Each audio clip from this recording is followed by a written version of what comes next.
Follow-up on comments or questions in terms of some of the material we talked about so far today?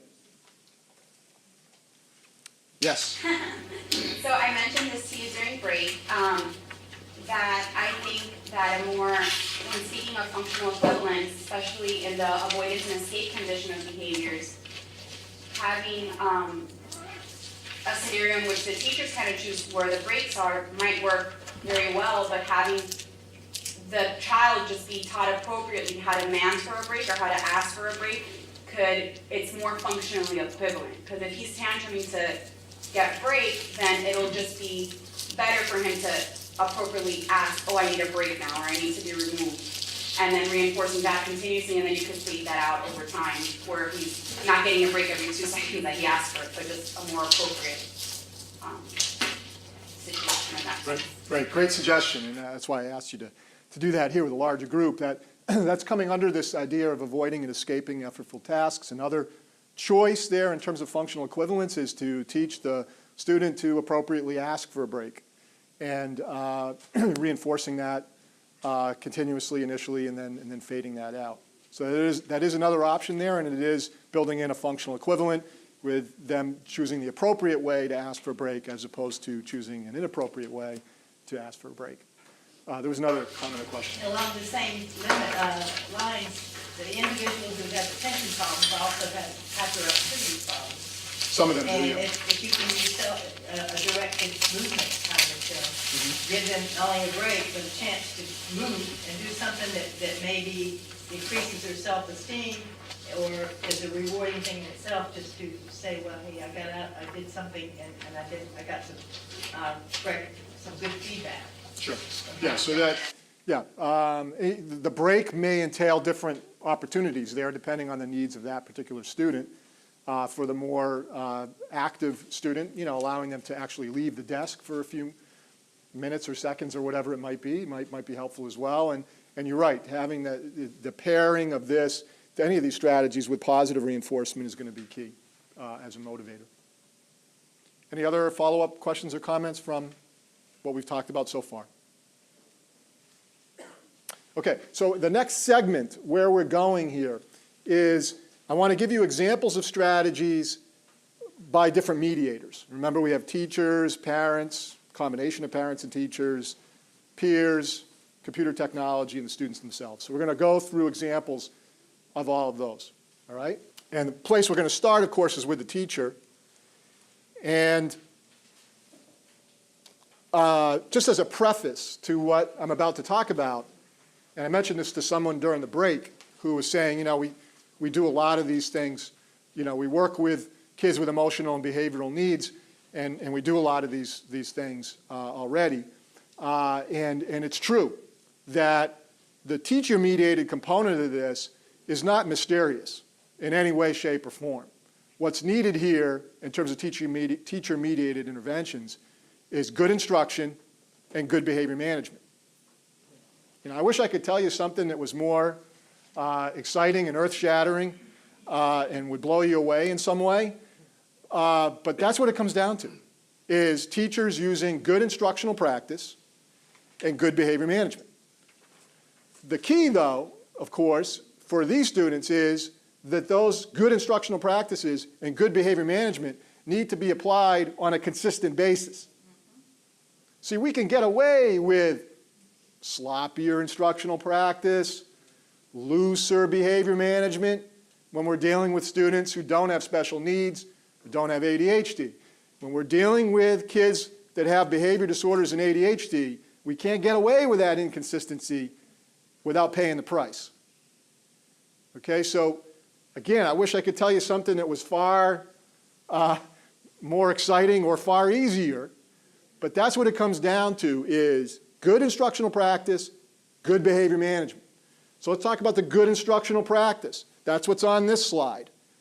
And these are just universal, tier 1 strategies in terms of instructional practice and classroom design. And this comes from a book that's now almost 30 years old by Payne and colleagues on structuring your classroom for success.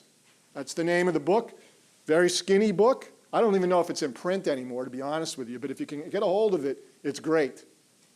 Because it's all about kind of that universal, tier one, how do you design your classroom and structure your classroom in a way that kids are going to be successful behaviorally and academically. And many of the things that are on this slide come from that book.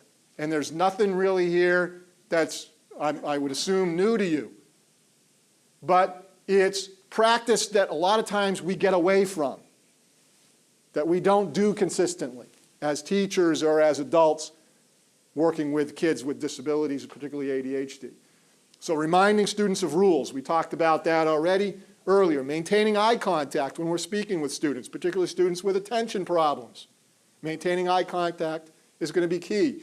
Reminding students about expected behaviors on a regular basis, not just when they break rules, but also proactively prior to situations where we know that might be challenging. Circulating through the classroom to monitor kids and provide feedback. Using nonverbal cues to redirect. Maintaining a brisk pace of instruction to keep engagement, to keep it interesting. Ensure that students understand what they're asked to do before they do them. Managing transitions in a well-organized manner. Transition's a big challenge for kids with ADHD. Whether you're transitioning from a work time to less structured time or vice versa. Very difficult for them. So how do we structure that in a way that gives them clear cues and warnings about a transition coming up, and then an orderly structure to the transition happening, along with feedback and reinforcement as it's happening. Communicating expectations clearly about what should be happening at any given point in time in class. So communicating and providing feedback on a regular basis. Nothing new here. Nothing new here, but something that, you know, when you go in and observe a classroom, these things aren't necessarily done consistently. To the extent that we're loose on these things, we're going to have more problems with kids with ADHD. So sometimes what we need is just to help teachers get back on track with this kind of proactive structuring the classroom in a way that's going to be successful. On the motivational side, one of the most widely studied interventions for changing behavior, changing disruptive behavior, is the use of token reinforcement, or point systems, reward systems. We call it all kinds of different things. But what's involved here is we identify very clearly the behaviors that are expected in a given situation. We break that situation down into smaller units if we need to. And we provide some kind of tangible reinforcement that is contingent on a particular behavior occurring. So if, for example, one of our goals is for kids to complete their work that's assigned to them in a given within a given period of time, if they get that work done and meet that goal, then they're provided with a sticker or points or poker chips or some kind of immediate reinforcer. And then at a later point in time, either during that same day or at home or at the end of the week, at some point that token reinforcement, that immediate reinforcement, is exchanged for what is called backup reinforcement in the form of access to activities that they enjoy or objects that they want to gain access to, whatever it might be. That's backup reinforcement. And that's the ultimate payoff, if you will. Okay, so the token reinforcement is your immediate payoff, but it's only as valuable as what backs it up. Now, I'm sure you're familiar with these systems. Many of you probably use them with kids you work with or seen teachers and parents work with them or support that. Again, nothing really earth-shatteringly new here, but it's a technology that is very effective for reducing disruptive behavior and enhancing attention to task, completion of work, following rules. Now, why is it particularly critical as an intervention for kids with ADHD? Why do you think that? Let me just ask you guys. Why would token reinforcement be a particularly good strategy for kids who are inattentive and impulsive? Yes? You could use it as frequently as you needed to and then fade it eventually. Okay, so you can use it at a high frequency and then fade. Why is frequency important for this group of kids? Because they want everything now, immediately. They're living in the now. They live in the now. They're impulsive. They are acting quickly without thinking in the environment to the cues that they see in front of them and that they're experiencing. So the advantage of a token reinforcement program is we can provide immediate feedback and reinforcement right after a behavior occurs. There's not a lot of latency in terms of time. It's not like, do your work here Monday morning and Friday afternoon we'll do something nice. There's a connection to that. There's an immediate payoff. And that is really key for kids who are impulsive, who are living in the now, is you're bringing the future into the now. By bringing that contingency immediately bearing on the behavior, you're building that future orientation in. These are students that don't have much of a future orientation, if you haven't noticed. Their future is 10 minutes from now, not the end of the week or how they're going to do in high school or what they're going to do when they grow up. Okay, it's immediate. So the value of that immediate payoff is really, really key.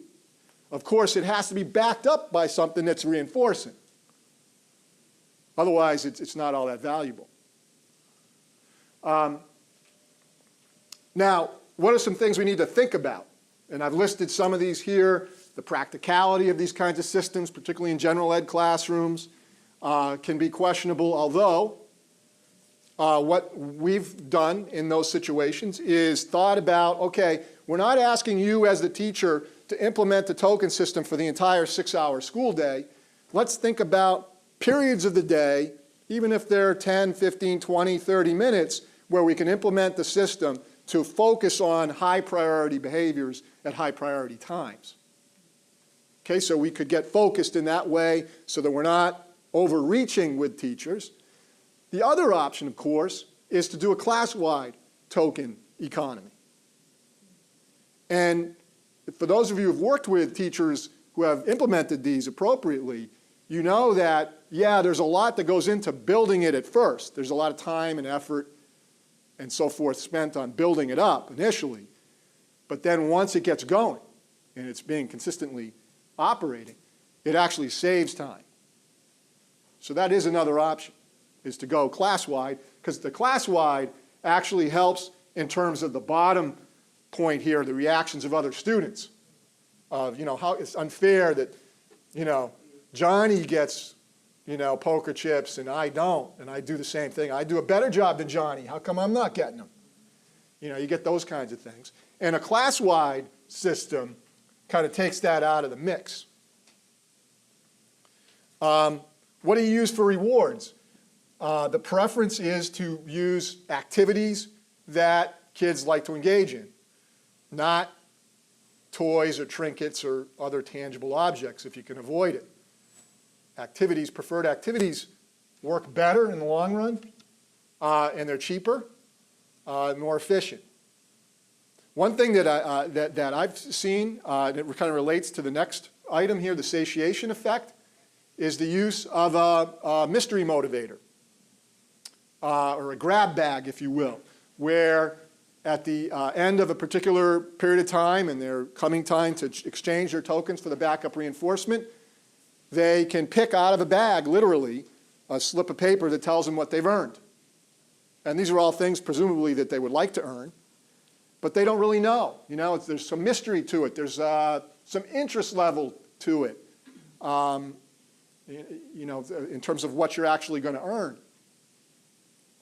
It's kind of, now I might be dating myself by saying this, but do you remember the game show Let's Make a Deal? Okay, some of you do. Others of you have no idea what I'm talking about. But it's a game show where you've got a choice of, you got the one potential prize here in front of you, or what's behind the box, or what's behind the curtain. And a lot of times the temptation is to go for what's behind the curtain or in the box, because there's an inherent interest value to that mystery of what's behind there. So you build in these kinds of things into the reward system. Okay, so they don't have to be really different fancy rewards, but you're building in some interest value to it. Or at the very least rotating some of these so that they're not getting satiated. Then you want to think about, if you start a token economy for a period of time during the day, you want to think about expanding it gradually to other situations as the teacher gets used to it, the student gets used to it. And then on the flip side of the equation, you want to think about a gradual weaning process. That is, you don't stop the token system cold turkey. I can't tell you how many times I've met with parents or teachers who have implemented the token system effectively. It's been working well. Meet with them, and they say, it's not working anymore. And through further questioning, it's apparent that the reason it's not working anymore is it's not being used anymore. Okay? No big mystery there. We're talking about a chronic disorder. That's not going to get cured by the use of a token system for a month. It's not going to cure it. All right? It's really, we need to think about it as an environmental accommodation that is long-term. Now, that doesn't mean we use it at a high intensity forever, but the same principles that are applied to the token system have to be applied consistently forever in order for it to be effective. The minute we start going away from it, behavior goes back to where it was. So when we try to fade a token system, we need to think about other ways to fade it as opposed to just stopping it cold turkey. Hey, it worked, it's great, I don't want to do it anymore, so I'm stopping it. We need to think about other ways to build that in. For example, one way is to tie it to a daily report card system, which we'll be talking about in a little bit, where maybe the reinforcement happens at home instead of at school, something like that. I mean, that's just one example. Now, one thing to think about whenever you set up a token program is the dead person's rule. Actually, it was phrased as the dead man's rule. I've made it gender neutral. Ogden Lindsley, University of Kansas, 1991. The idea here is if a dead person can do it, it's not a good target behavior for intervention. Okay? So we're not reinforcing the absence of behavior. We're not simply reinforcing lack of disruption. We're reinforcing appropriate engaged behavior. All right? Sometimes it's a subtle nuance there, but so rather than saying we want you to sit still, don't call out, don't fight, don't whatever, you know, whenever you have the word don't in front of it, automatically violates the dead person's rule. And we want to focus on appropriate target behaviors that involve active responding. So, for example, completing work as opposed to being disruptive. Completing work. Accuracy on your work as opposed to don't rush through your work. Be accurate. Participating in class discussions as opposed to disrupting class discussions. Okay, you get the picture. You're trying to look at the positive equivalent, if you will, or opposite. Those aren't the same things. Positive, opposite of the behavior you want to reduce. There's a variant of token reinforcement called response cost. Response cost is the removal of reinforcement following inappropriate behavior or a rule violation. So kids can be earning points or tokens as they're following rules and meeting the goals of the appropriate behavior. And in the form of response cost, they could be fined a token for deviating from the rules or breaking the rule or being disruptive. That's what response cost is. So token reinforcement is positive reinforcement where we're trying to build a behavior. Response cost is a punishment strategy where we're trying to reduce behavior. And oftentimes they are used in combination so that in a token system one can earn and one can lose. Now, a couple things to think about there. One is that when we use response cost, we want to have the overall balance in the direction of earning rather than losing. If we implement a system that involves both token reinforcement and response cost, and the kid is owing us poker chips, that is not a good sign. Okay? It can be a signal of a lot of different things, but one thing is it's showing that the overall amount of feedback that the student's getting is negative and punishing. So we want to have the overall balance in a positive direction. Now, you may be thinking to yourself, why would we even do this? Why would we even use response cost at all? Well, there's actually some interesting studies that, and I've cited these on the bottom of the slide here, and they're actually referenced in your, I think you have a third handout that has kind of a resource list. And where response cost, for example, in the Rapport et al. Study that I've cited here for you, which was also done in Florida over almost 30 years ago. Anyway, that's an aside, but showed that consistent use of response cost was equivalent to stimulant medication in terms of bringing about task engagement and reducing disruptive behavior in kids with ADHD. The Pfeiffer and O'Leary reference is to some studies that have shown that in some cases, kids with ADHD, if you just engage in an all-positive token system, may not maintain that gain as we fade out the positives as well as when they use a combination of positive reinforcement and response cost. Think about it this way, and you may have experienced this with some kids with ADHD if you have them on a token system. As they're earning tokens, let's say it's poker chips, we're dealing with a younger kid, so it's tangible, concrete reinforcement. As they're earning them, what happens sometimes? What do they start paying attention to?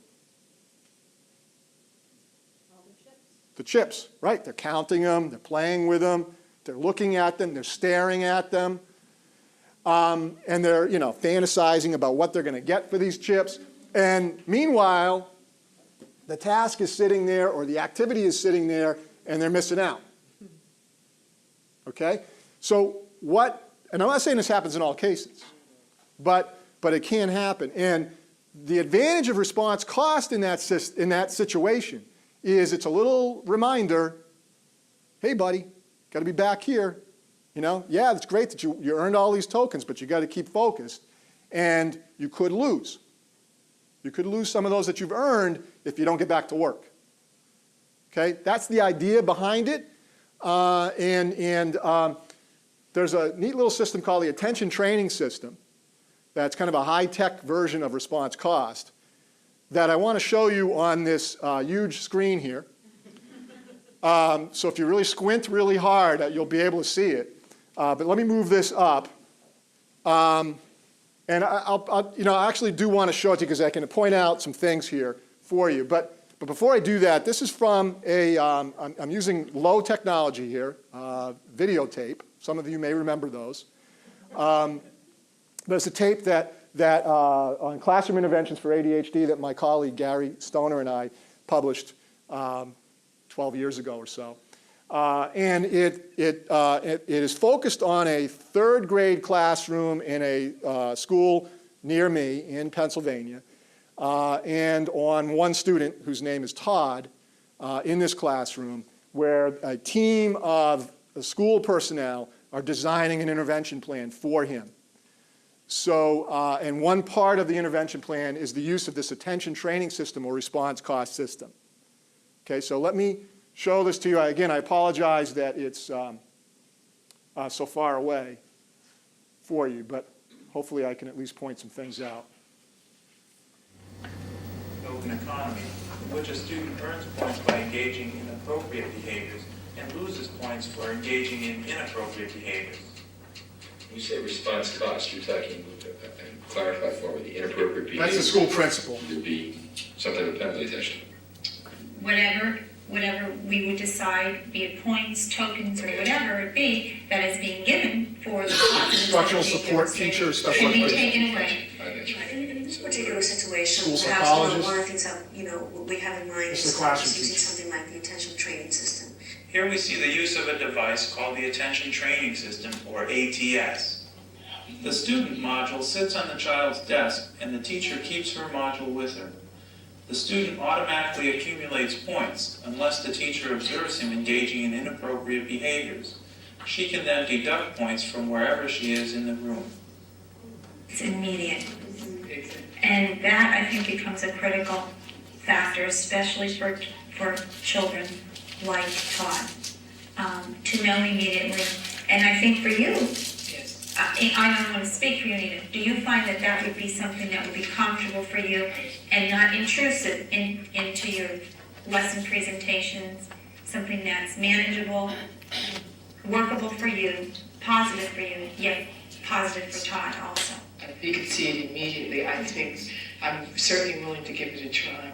Okay? Are there any questions?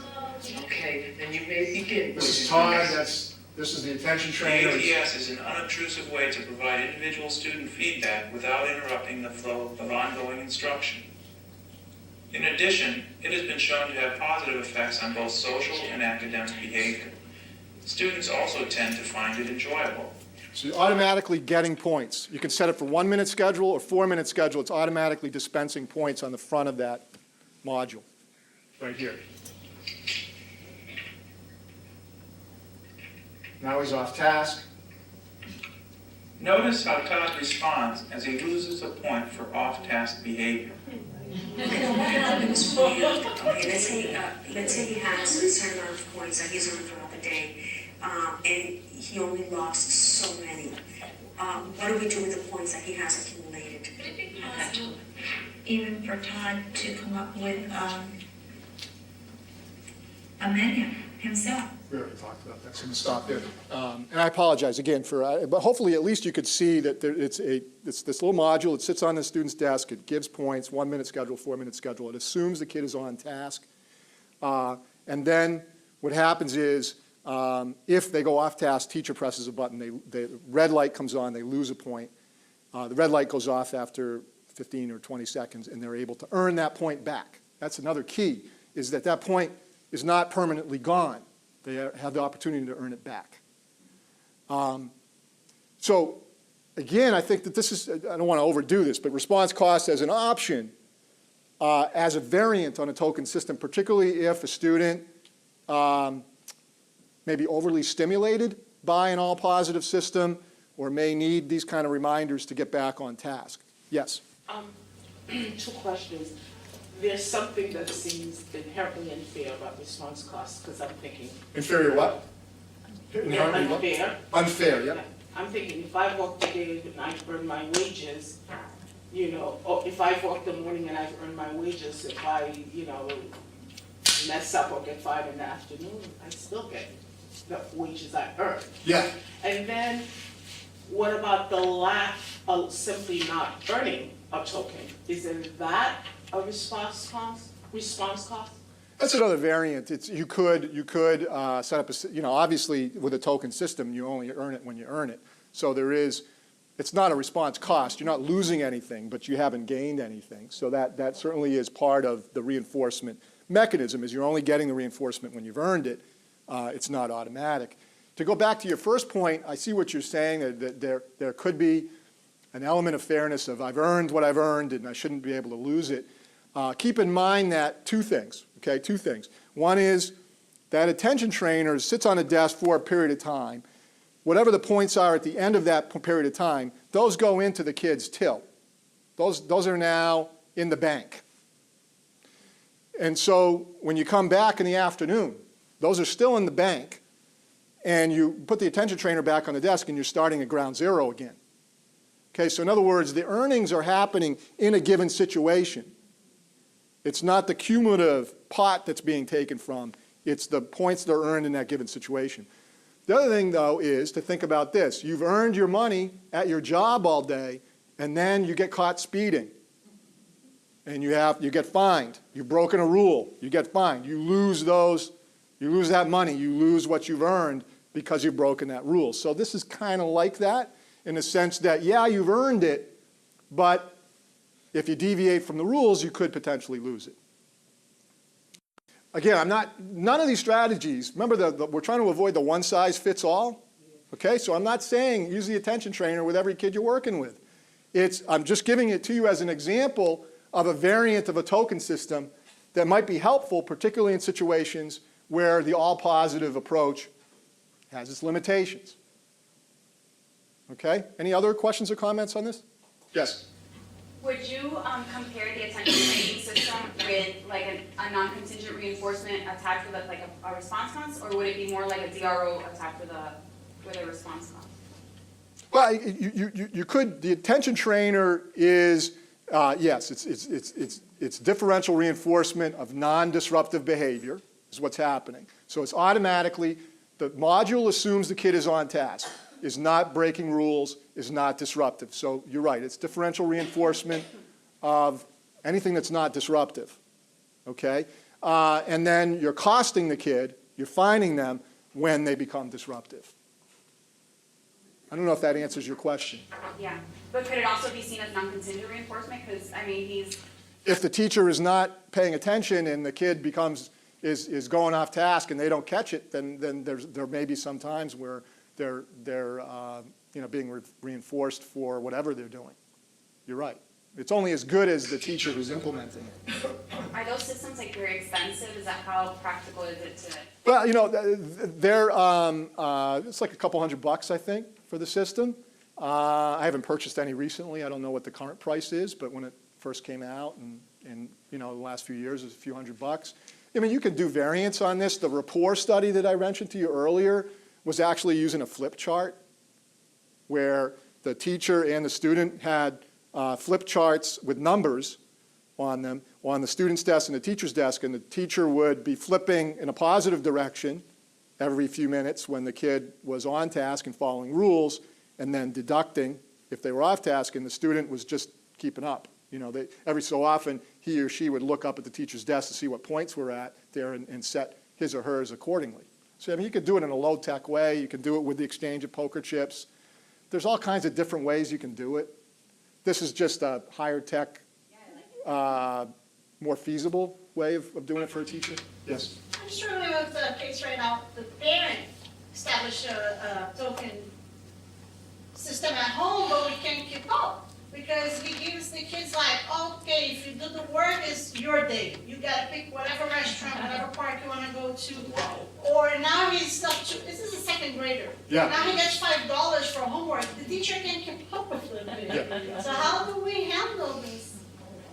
Well, I mean, I think that's where, a clear partnership with the family is in order, and to talk about, how you guys can work together in terms of what the reinforcers might be. And in the long run, for these kinds of systems, reliance on the luxury items as payoffs can backfire. Because at some point, the kid may say, well, you know what, I can live without going out to my favorite restaurant tonight. I still get to play, the Wii games or the video games. I still get access to my computer. I still can go and play with my friends. And really what we find is most effective for these behavioral systems for kids is to rely on the day-to-day stuff they like to do as the reinforcers. And in the long run, that's going to be much more effective than relying totally on the luxury items of a restaurant or movies or amusement parks or even money. Although money, of course, is the universal reinforcer, so it can be used for a lot of different things. But, to try to work with the family in terms of can we think about day-to-day activities at school and at home that we can use as reinforcers, because that's going to, in the long run, be more efficient and effective. Thinking about teachers and parents working together. Here, what I want to look at is a daily report card system, which we're going to talk about in a little bit. But before we talk about that, on the proactive side, parents, teachers working together or independently on study skills, organizational skills, and homework. These are key instructional areas for kids with ADHD, as you might imagine, and I'm sure you've experienced. Advanced elementary, middle school, high school students with ADHD, a lot of problems with studying, a lot of difficulties keeping organized, preparing for tests, all those kinds of things, getting their homework done. And this is key for the obvious reason of, these are expected behaviors.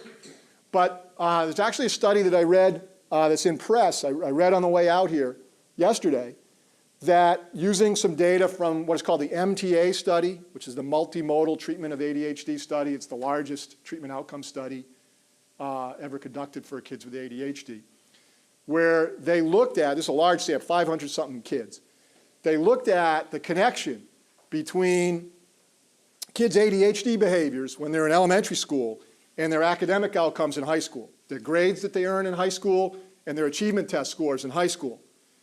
And what they found was that, yes, there's a connection, as you might imagine, particularly with attention difficulties in elementary school and later academic outcomes in high school. But the key performances in elementary school that are linked to that, that attention problems led to, that then led to the high school achievement problems, was inconsistent homework completion and inconsistent classroom performance in elementary school.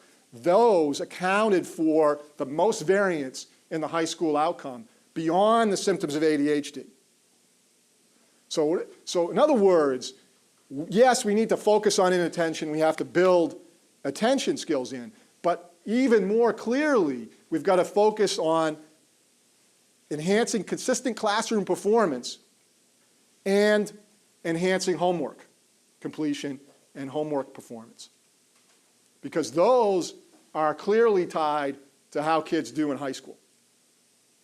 Okay? So there's a number of reasons why we need to think about this. I'm going to mention two programs that are out there that you might want to think about in terms of organizational study skills training. One is the Challenging Horizons program. Some of you may be familiar with, those of you who work in the ADHD field. This is Steve Evans' program at Ohio University. I've given you the website here for that program, and I'm actually going to walk you through that in a little, a few aspects of it, not in excessive detail, but just give you a flavor for that program. And then there's also the Homework Organization and Planning Skills Intervention, or HOPS intervention, Josh Langberg's program. He's at Cincinnati Children's Hospital. This was just published by the National Association of School Psychologists. So it just came out, this program. It's a book you can purchase from the National Association of School Psychologists. And it's focused on homework organization planning skills for kids with ADHD and disruptive disorders. I'm not going to focus on that one all that much. There are some overlaps with the Challenging Horizons, but I just want to give you a flavor for what we're looking at here. The Challenging Horizons program is a school-based treatment program for middle school children with ADHD, so 6th through 8th graders.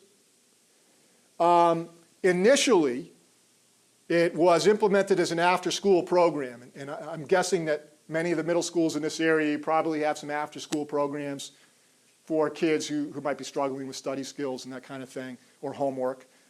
This is a specific program, after-school program for students with ADHD. And it was 3 days per week throughout the school year as initially implemented. And there were 3 things that were focused on in this program: social skills, study skills, and homework management.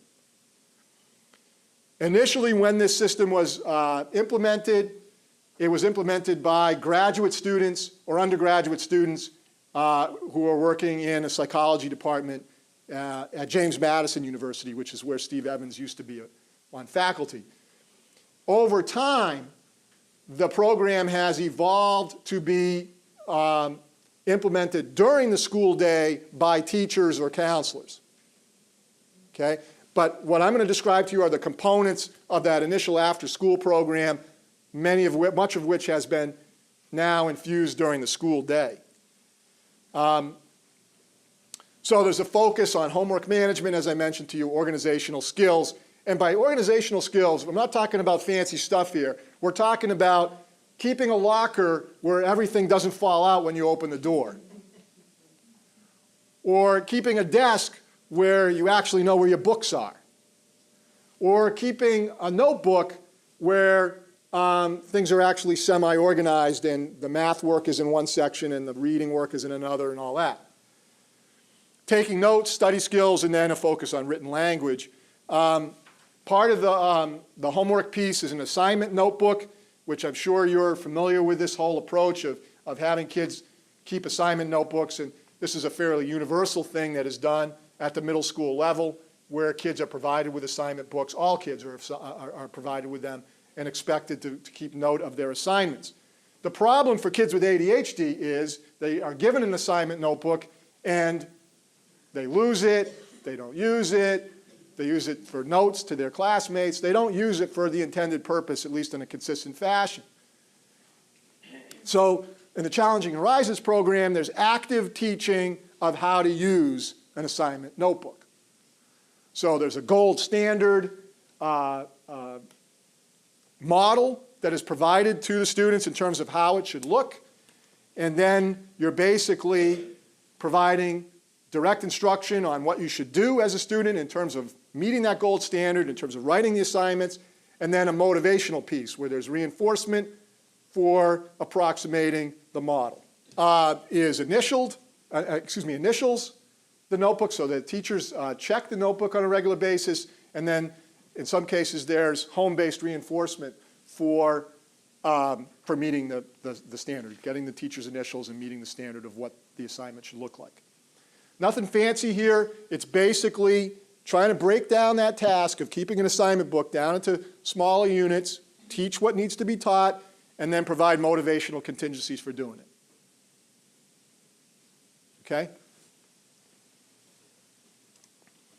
What about notebooks, binders, book bags, lockers? How do we keep them organized?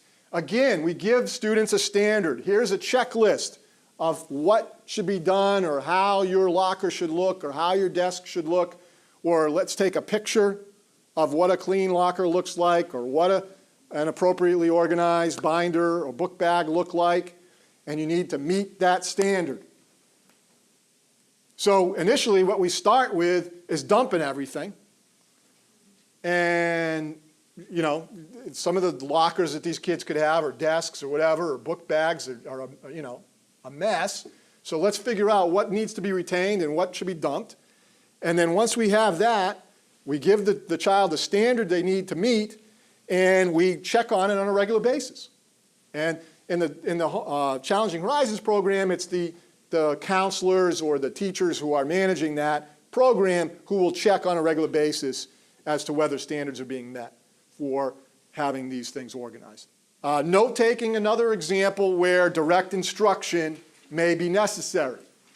We assume kids know how to take notes. Sometimes we actually teach it. Some of the schools you work with, maybe there's an active teaching of note-taking for all kids. I don't know. We don't have that happen a lot up near me.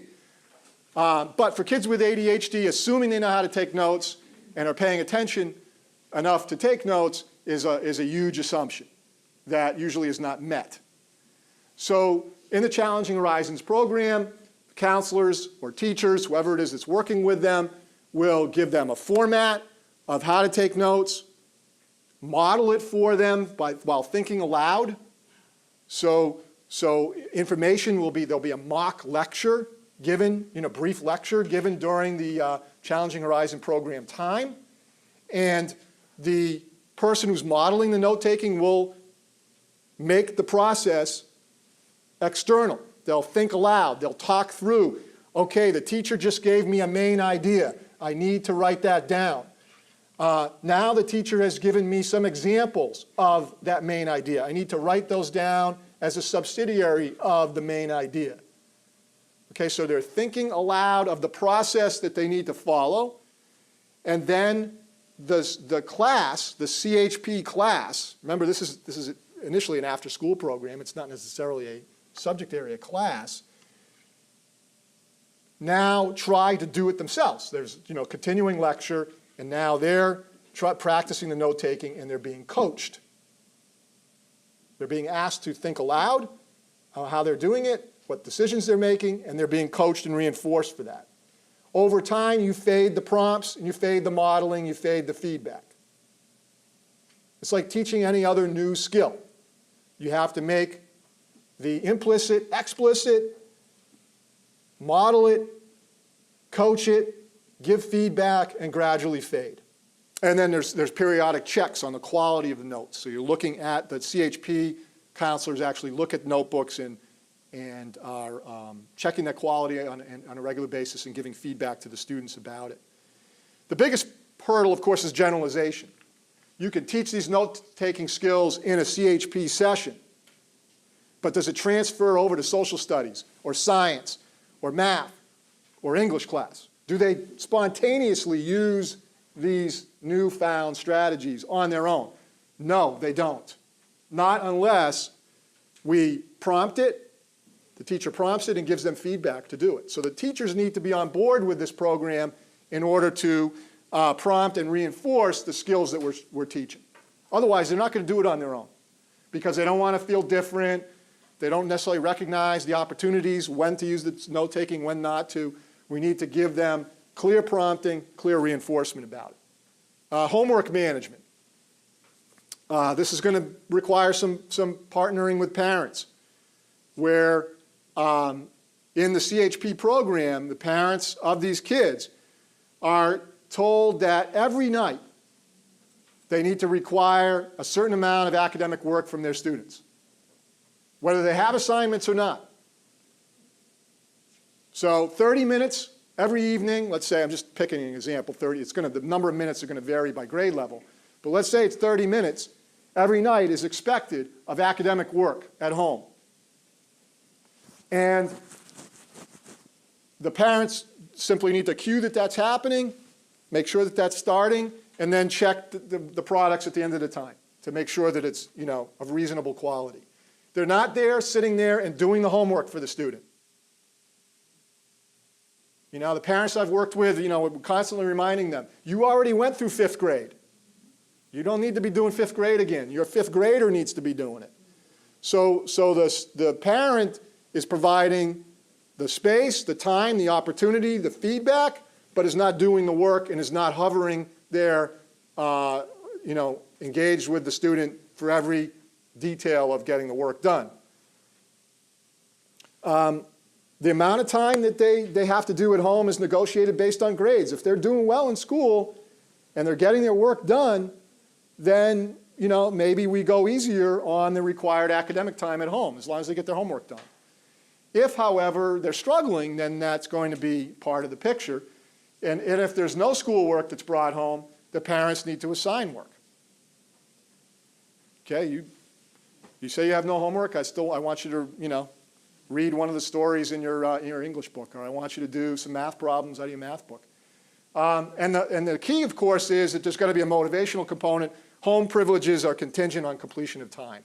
So, in other words, you don't get access to what you want to do until you get this done.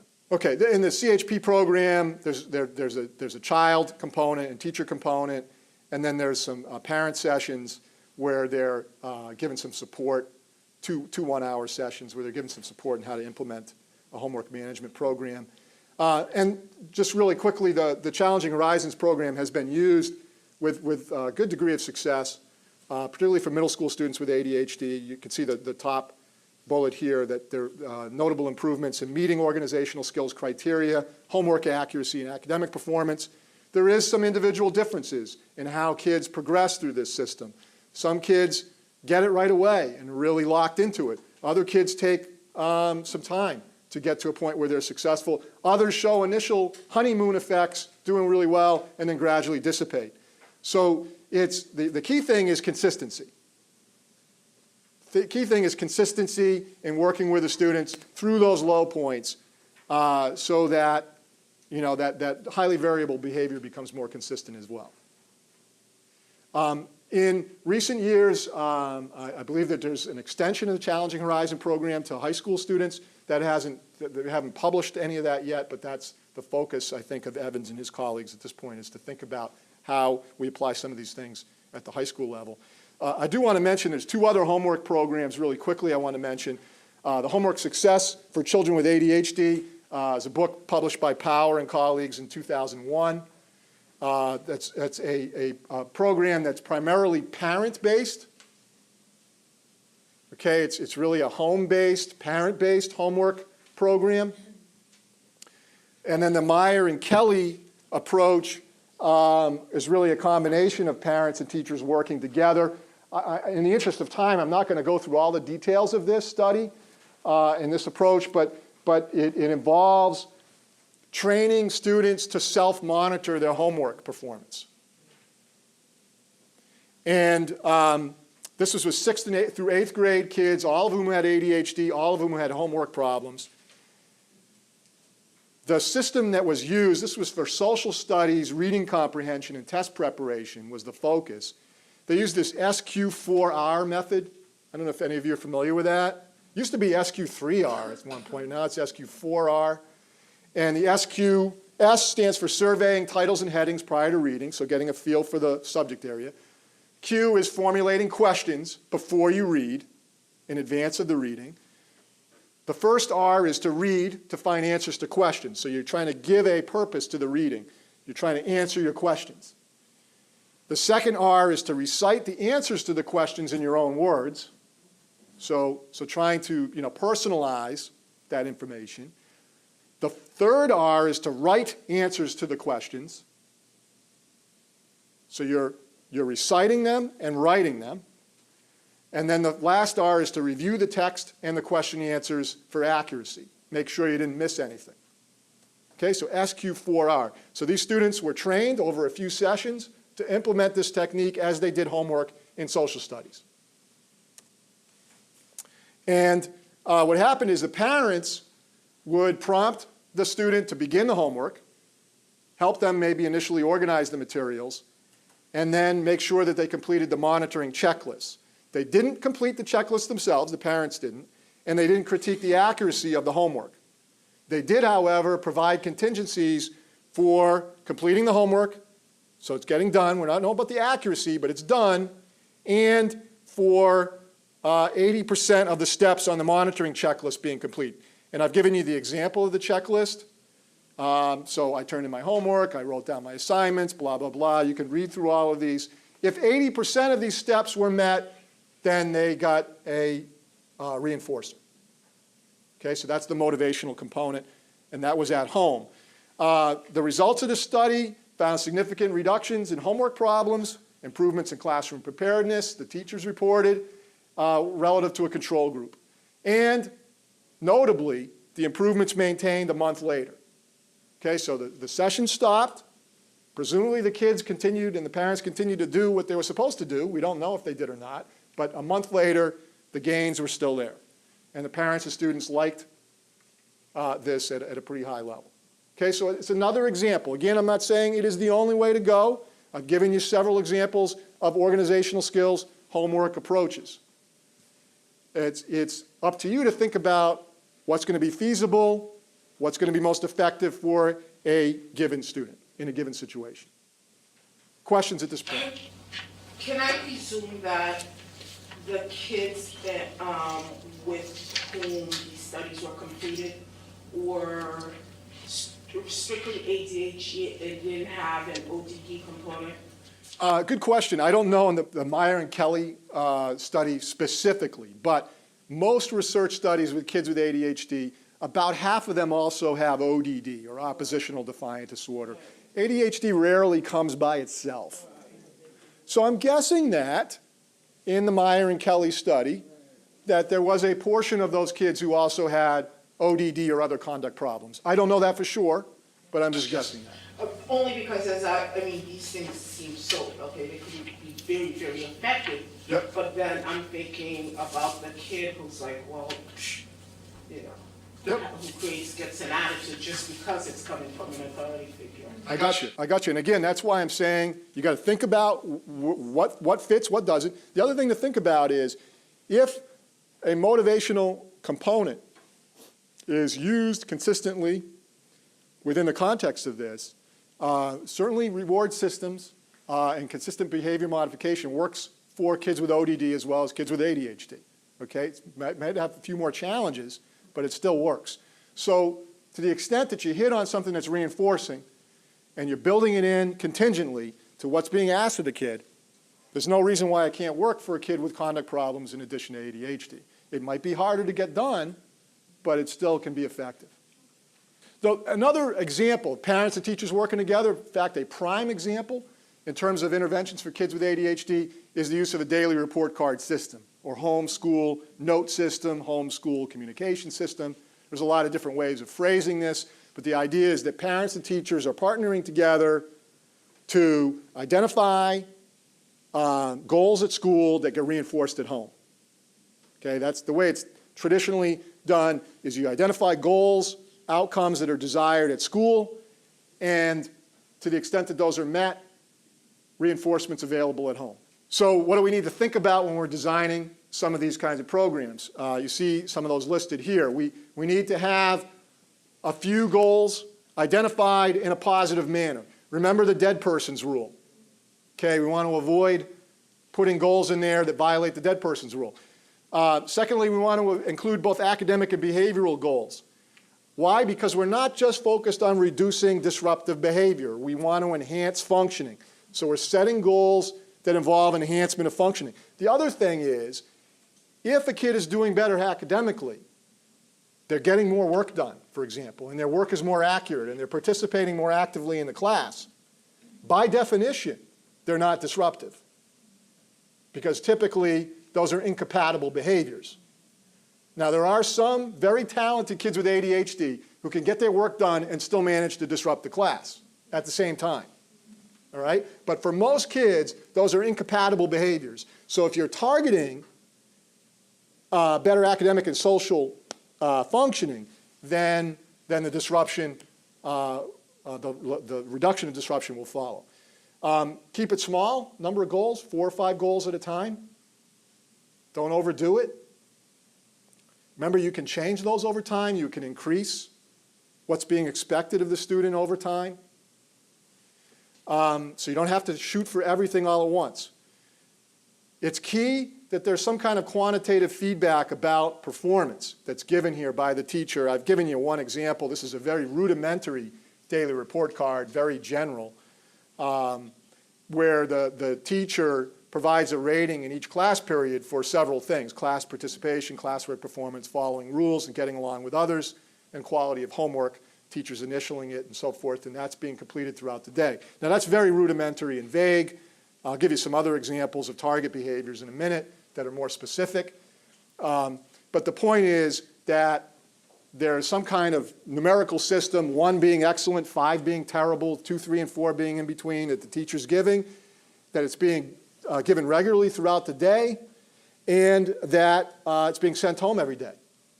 Not just when the student has a great day, or not just when the student has a terrible day, but every day on a consistent basis. And then the real key is the bottom bullet here, is that home-based contingencies are provided contingent on school performance. So the motivational piece is the key. Otherwise, you're not going to really change behavior very much. If there's no motivational piece here, there's no reason why the student is going to try to achieve these goals, at least initially. Okay, so there should be home-based contingencies for this. I've given you some other examples of daily report card targets in the academic domain: staying on task with fewer reminders, completing assignments in a specified period of time, completing assignments with a certain level of accuracy, beginning work with fewer reminders. It really depends on the needs of the student you're working with. You're going to tailor this to the needs of the student. The other thing to think about as you're selecting these goals is, initially, when we're setting up these systems, we want to guarantee success. We want the student to feel good about the system. And one of the ways that we can do that, ensure that, is by setting goals that are attainable. Okay, that maybe they're already meeting some of the time. And rather than setting a goal too high or unreachable, or that will involve excessive effort to get to initially, because your first goal with this system is to hook them in. You want the parents to feel good about it. You want the teacher to feel good about it. You want the student to feel good about it. And once we got that down, then we can up the ante. Then we can increase what we're asking for from the student. Behavioral goals, again, same kind of thing. You can have fairly specific goals here in terms of following directions, showing respect, raising your hand, appropriately coping when you're upset, and so forth. The thing to think about is that this involves an intervention that requires cooperation among three people, at least, at the very minimum. One is the teacher, the other is the student, and the third is a parent. And any one of those doesn't do their job, the system doesn't work. This goes back to, I think there was a question earlier about parent resistance. If the parents resist this, they're not on board, they're not going to cooperate with it, don't waste your time. This is not a good system to start with. On the other hand, there are things that we can think about that are going to increase the odds that a parent might be engaged with this, or a teacher or a student. And that is, we want to provide them with input into the system. Input into the goals, input into the contingencies. They need to feel invested as a designer of this intervention. If it's something that you come to people with as the quote-unquote expert and say, hey, I heard that this kind of stuff works well with students that have the kind of problems your student has, let's do it this way. You may be on the right track, but there's going to be less investment on the part of the parent, teacher, or student because they really didn't have any say in it. It's being prescribed to them. So what you want to do is you want to have an initial meeting where you're working with the parent, teacher, and student to design what the system's going to look like. You have some idea of where you want to go and what it needs to look like, and you help to bring it to that point. But you have to get them invested in providing input into what's happening. In particular, the teacher should be setting the goals. The parent should be thinking about what the contingencies are, and the student should have an opportunity to chime in on both of those things. And then the other thing that will encourage potential cooperation with this, beyond that initial investment, is the idea that we're going to meet periodically as a group and see how it's going. And that gives two messages to the people that we're working with. One message is, we know this isn't perfect, this isn't the be-all, end-all, there are going to be some challenges, we're going to come back and talk about what went well and what didn't go so well, and we'll make adjustments. Okay, so that's number one. Number two, it's building in accountability because everybody knows they're going to see each other again. So if we drop the ball, there's going to be an accounting for that. Now, granted, that doesn't necessarily change the behavior of some people, but accountability does help. And of course, what we do is we modify the goals and the procedures over time. As the kid is successful, we increase our expectations. Or if some procedures aren't working well, we make modifications to it. The daily report card, DRC, has been associated with significant reductions in rule violations and greater academic productivity.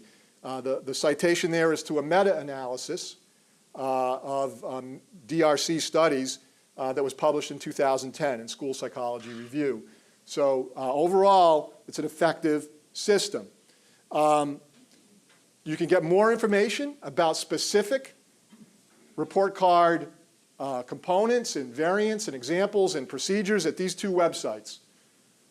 The Center for Children and Families in Buffalo has a website with this. I'm not sure if does the website here also have these daily report card? Looking to the people, yeah. So I don't have that up here, but the Center for Children and Families here at FIU, at their website, you can get information on the daily report card system. There's also this other website I've given you, the directbehaviorratings.com is another good place to get some examples. Again, there's not just one way to do this. You're trying to individualize the approach, keeping in mind some general concepts that I've given you that need to be followed, keeping the goals to a minimum, all positive, regular feedback, and home-based contingencies consistently tied to the report of school performance. So what about peers as mediators? So we've been talking about teachers, parents, and the combination. What about peers? Now, keep in mind that this is an underutilized resource. You can go to the poorest school in the United States, and they all have kids. Okay, that's a resource that's in every school in America. And we underutilize that resource because there's a technology out there that's been out there for years that, in my experience, schools aren't using all that regularly, and that's peer tutoring. And there are a variety of peer tutoring programs that have been published. The one that I have the most experience with is called Class-Wide Peer Tutoring, or CWPT, initially implemented in the Kansas City schools back in the 1980s by Charlie Greenwood and his colleagues up there at the Juniper Garden Children's Project, which is affiliated with the University of Kansas.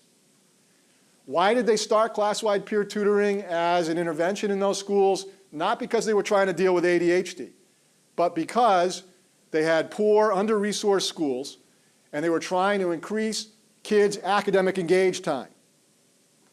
Because academic engaged time is such a key component to achievement, they wanted to build that engaged time. And so they thought, well, let's take advantage of a resource that's here. Kids. They can work together. If we structure it, they can work together in a way that's going to increase engaged time. So class-wide peer tutoring looks like the following. By the way, how many of you have ever been in a classroom where class-wide peer tutoring has been used? Anybody?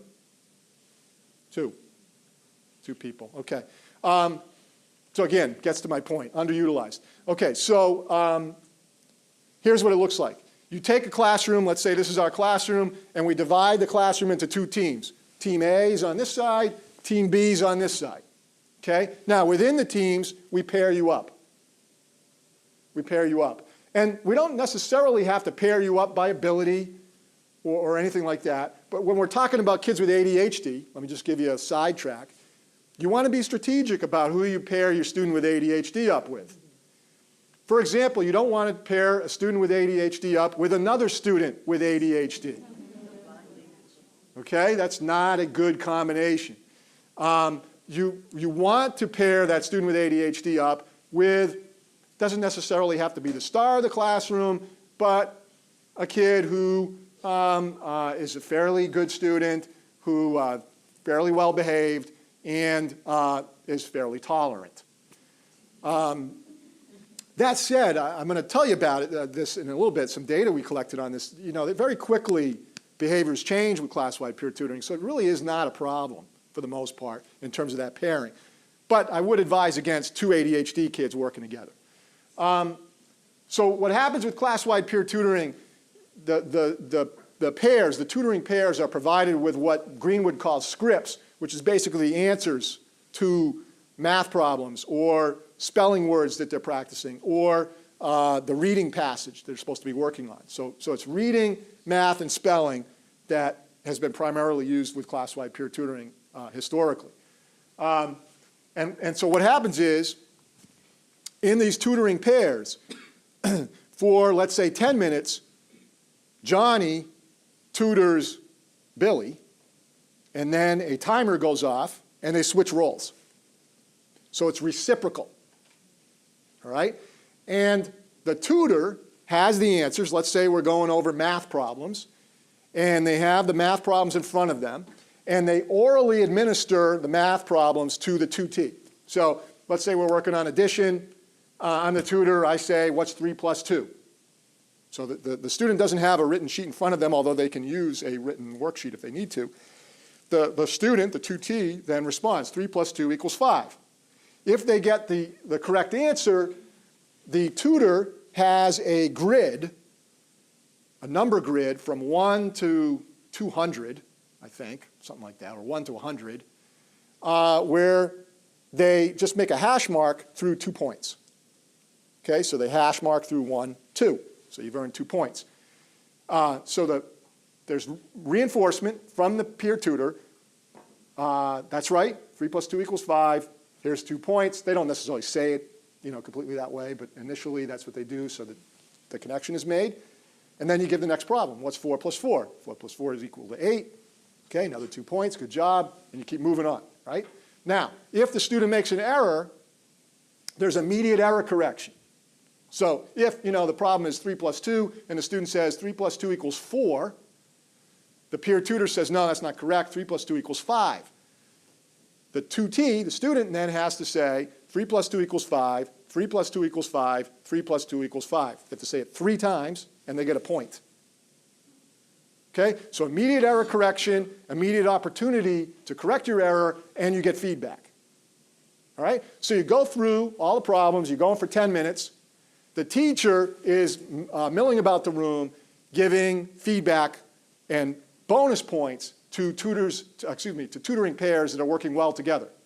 So the teacher's job is just to manage the process and giving points, bonus points, as they're working well together.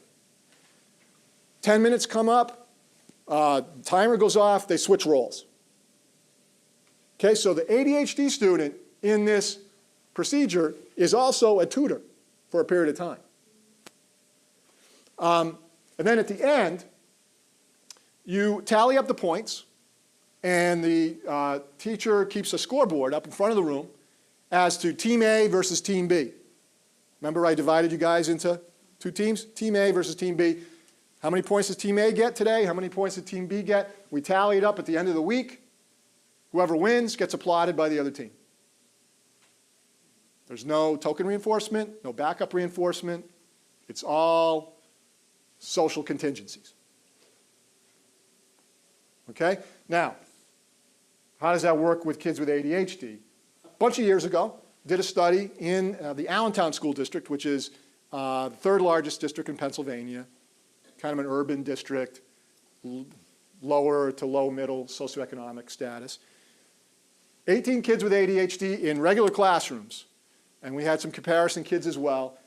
We compared class-wide peer tutoring to baseline conditions. Baseline conditions were kids practiced their math, reading, and spelling on their own. Either written work or reading on their own. And what we found was that with class-wide peer tutoring, kids with ADHD went from about 60% on task to 90% or higher on task with class-wide peer tutoring, and their levels of disruptive behavior went from about 20% of the time to almost 0% of the time.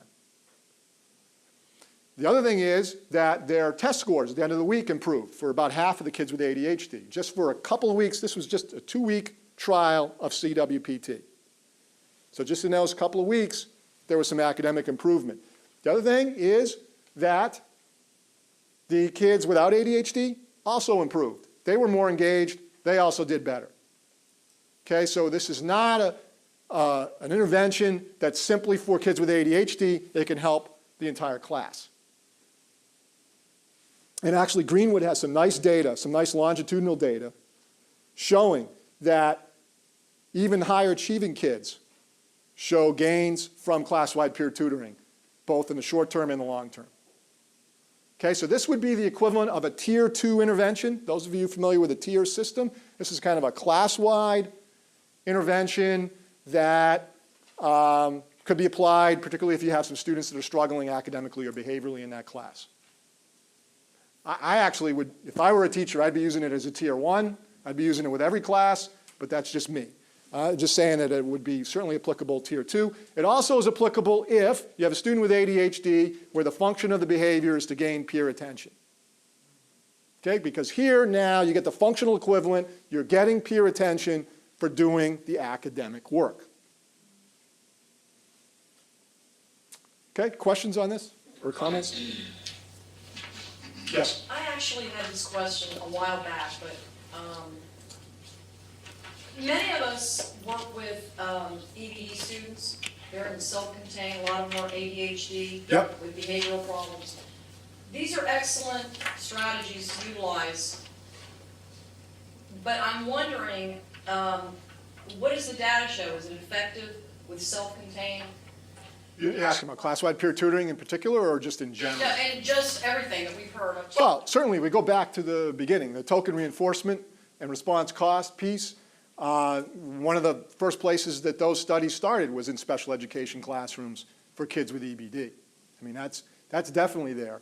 I don't know of any studies specifically of class-wide peer tutoring in those environments. But I did work with, I can tell you based on my clinical experience, we have a school associated with Lehigh University called the Centennial School. It's an alternative approved private school for kids with EBD. And we've got about 95 kids in there, all diagnosed with EBD, who their regular schools couldn't handle. So they're at Centennial School. And I've worked with them in terms of, particularly at the elementary level, using class-wide peer tutoring. Yeah, I mean, you know, there are some challenges there.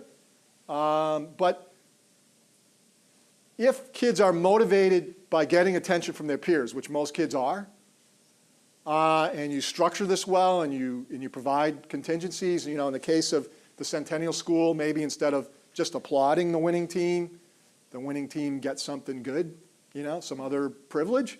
So you up the ante a little bit. But they like this kind of, usually it's highly satisfactory to kids. I will say that some teachers don't like it so much. Because, you know, in this one study that I was telling you about, I had one teacher who, even though her students were doing better, she didn't want to do it anymore because she felt that it was too noisy, that the room, you know, the dynamics of the room changed. She wasn't in control of that. She felt out of control with it. And it doesn't match up if you have a highly controlling teaching style and, you know, you don't want to really tolerate too much in the way of noise level, then this isn't going to work because the kids are talking to each other. Now, they're talking to each other about academic work, but they're talking to each other. So it doesn't match with everybody. Yes? Now, do you keep your classroom, the teachers keep your classrooms like this all the time in peer tutors? So Yeah. like buddying up, that's the structure of your classroom?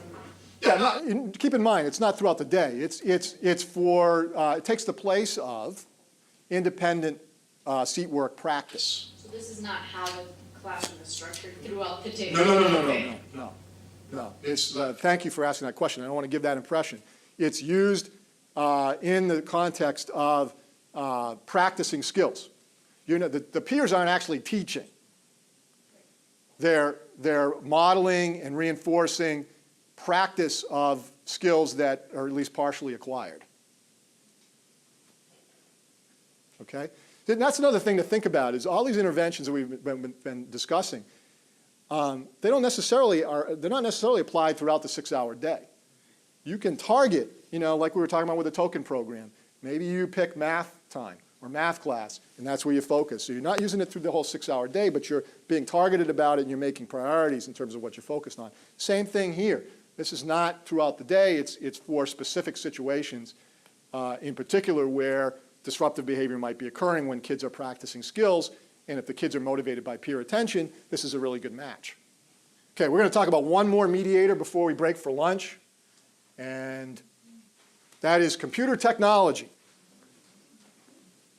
Computer technology as a way of delivering intervention or even instruction. And this is a really underutilized mediator as well, particularly in research.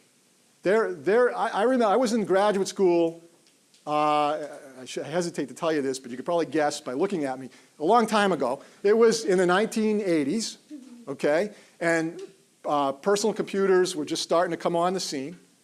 And, you know, remember some of you may remember the old Apple IIs that were in classrooms and that kind of thing. And so I remember sitting around with our research team, focused on ADHD back then, saying, wow, what a neat technology for kids with ADHD because it's such a perfect match. You have, in interacting with a computer, you're getting highly engaging stimuli, auditory, visual stimuli. You can program it to give material to the student at their level. You can provide immediate, frequent feedback, which is key for kids with ADHD, immediate, frequent feedback, which, by the way, peer tutoring provides as well. I forgot to emphasize that, immediate, frequent feedback. And kids can see, you know, how they're progressing, you know, with the computer. Can give them feedback in terms of their cumulative progression. It's perfect. And we're saying, hey, it's only a matter of time before a lot of research is going to come out on this, and it's going to be widely used for kids with ADHD. Well, here we are 25, 30 years later, and there's less than 10 studies of computer technology as an intervention for kids with ADHD. And I don't know how widely it's used in practice either as a way to deliver instruction or intervention. Probably not all that widely used. Anyway, there's at least two possibilities here. One is to deliver instruction with acquiring new material. There's almost no research on this with ADHD that I could identify. The few studies out there have to do with drill and practice. So building fluency and retention of already acquired material, similar to the peer tutoring situation. So taking the place of independent seat work, written work, having them practice on the computer as opposed to a paper and pencil. And why is that so critical for kids with ADHD? Because paper and pencil, independent, written work, one of the triggers for challenging disruptive behaviors for many kids with ADHD. So here with computer-based drill and practice, more engaging, more immediate, frequent feedback, the potential for better outcomes. And there were two studies that some former students and I did a few years back where we found that to be the case. We did a case study with 4th through 6th graders who had ADHD and LD, so they had learning disabilities in math. And we used Math Blaster software. I don't know if you've ever seen that. It's kind of outdated at this point, but it's kind of a video game arcade approach to learning math skills. So addition, multiplication, subtraction, division skills that you practice on there. And you get points and bells go off and all kinds of things happen as you're doing stuff. It's kind of like a video game.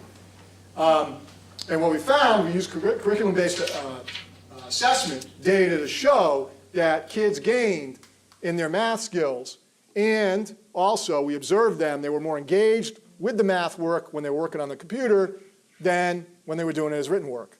No big surprise there that kids would be more engaged with the computer than written work, but what was equally helpful was to show that their acquisition of the math skills also increased.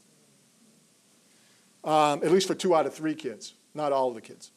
And then a follow-up study we did a few years later with some kids in a public school setting that didn't have LD. They're all ADHD. None were treated with medication. Again, we used Math Blaster software and found some of the same things. Math fluency increased. Behavior was enhanced. They were more engaged with the computer-based work than the written work. And teachers and students liked this. Okay? So there's been some studies since then with reading as well. I don't have them all mentioned for you here today, but the idea is that we can use computer software, particularly highly structured software that builds in immediate frequent feedback as a replacement, if you will, for written work, and we get higher rates of engagement and better academic acquisition data.